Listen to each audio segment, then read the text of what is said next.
Katatapos ko lang mga loads ng mag-jogging at ako'y papunta na rin dito sa aking abs workout at medyo ginanahan ako ngayong araw na to. Medyo sinipag akong mag-workout at sinamahan ko ng abs workout. At ito, alam nyo bakit itong pinili kong workout? Dahil ito raw ang mabisang pampaliit ng tiyan mga loads. Ang tinira ko rito ay 3 set and 12 at 15 repetition para mabos natin ang ating tiyan na lumiit. Siyempre sinamahan ko rin dyan ng konting diet para pok na pak ang ating abs.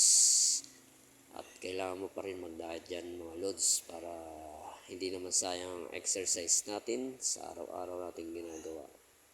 Diba mga loads? At yan loads, at sinamahan ko ng additional workout para medyo ganadong-ganado ang labas.